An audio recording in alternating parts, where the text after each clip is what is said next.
आपकी वो घोर तपस्या कहाँ गई? मुझे देखिए, मजे से खेलता भी रहा और क्लास में फर्स्ट भी आया। लेकिन वो इतने दुखी थे और उदास थे कि मुझे उनसे दिली हमदर्दी हुई और उनके घाव पर नमक छिड़कने का विचार भी बहुत ही लज्जास्पद जान पड़ा। अब मुझे अपने ऊपर कुछ अभिमान हुआ और आत्माभिमान भी बढ़ा कि भाई साहब का वो रूप अब मुझ पर न रहा। अब मैं आजादी से खेल कूद में शरीक होने लगा। अगर उन्होंने मेरी फिर फजीहत की तो साफ कह दूंगा, आपने अपना खून जलाकर कौन सा तीर मार लिया। मैं तो खेलते कूदते दर्जे में अव्वल आ गया। भाई साहब का वो आतंक अब मुझ पर नहीं रहा। भाई साहब ने इसे भांप लिया। उनकी बुद्धि बड़ी तीव्र थी और एक दिन जब मैं भोर का सारा समय गुल्ली डंडे की भेंट करके ठीक भोजन के समय लौटा तो भाई साहब ने मानो तलवार खींच ली और मुझ पर टूट पड़े। देखता हूँ इस साल पास हो गए हो और क्लास में फर्स्ट आ गए हो तो तुम्हें दिमाग को क्या हो गया है। मगर भाईजान, घमंड तो बड़े बड़ों का नहीं रहा। तुम्हारी क्या हस्ती है। इतिहास में रावण का हाल तो पढ़ा ही होगा।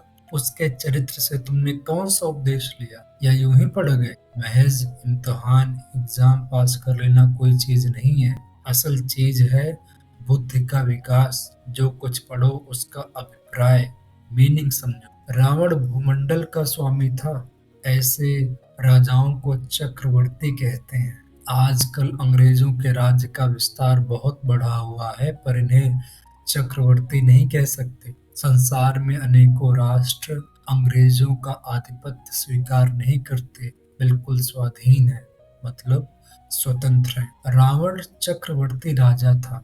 संसार के सभी महीप राजा उसे कर देते थे, टैक्स देते थे। बड़े बड़े देवता उसकी गुलामी करते थे। आग और पानी के देवता भी उसके दास थे। मगर उसका अंत क्या हुआ। घमंड ने उसका नाम निशान तक मिटा दी। कोई उसे एक चुल्लू पानी देने वाला भी ना बचा। आदमी जो कुकर्म चाहे करे पर अभिमान न करे। इतराए नहीं, अभिमान किया और दीन दुनिया से गया। शैतान का हाल भी पढ़ा ही होगा। उसे ये अनुमान हुआ कि ईश्वर का सबसे बड़ा भक्त वही है। अंत में ये हुआ कि स्वर्ग से नरक में ढकेल दिया गया। शाहरुम ने भी एक बार अहंकार किया था, भीख मांग मांग कर मर गया। तुमने तो अभी केवल एक दर्जा पास किया है और अभी से तुम्हारा सिर फिर गया। तब तो तुम आगे बढ़ चुके।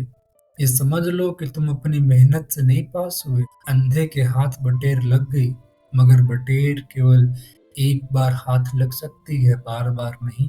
कभी कभी गुल्ली डंडे में भी अंधा चोट निशाना पड़ जाता है। उससे कोई सफल खिलाड़ी नहीं हो जाता। सफल खिलाड़ी वो है जिसका कोई निशाना खाली न। मेरे फेल होने पर न जाओ। मेरे दर्जे में आओगे तो दांतों पसीना आएगा जब अलजेब्रा और ज्योमेट्री के लोहे के चने चबाने पड़ेंगे और इंग्लिस्तान का इतिहास पढ़ना पड़े। बादशाहों के नाम याद रखना आसान नहीं है। आठ आठ हेनरी को गुजरे हैं। कौन सा कांड किस हेनरी के समय हुआ, क्या ये याद कर लेना आसान समझते हो।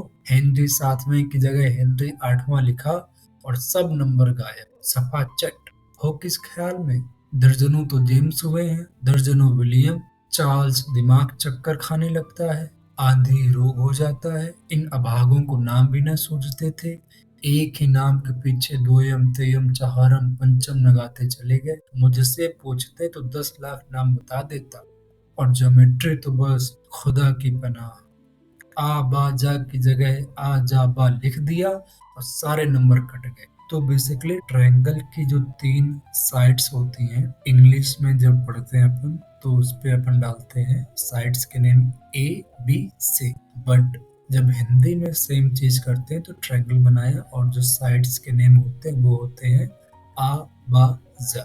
कोई इन निर्दयी मास्टरों से नहीं पूछता कि आखिर आ बाजा और आ जापा में क्या फर्क है और व्यर्थ की बात के लिए क्यों छात्रों का खून करते हो। दाल भात रोटी खाई या भात दाल रोटी खाई, इसमें क्या फर्क है। मगर इन परीक्षकों को क्या परवाह, वो तो वही देखते हैं जो पुस्तक में लिखा है।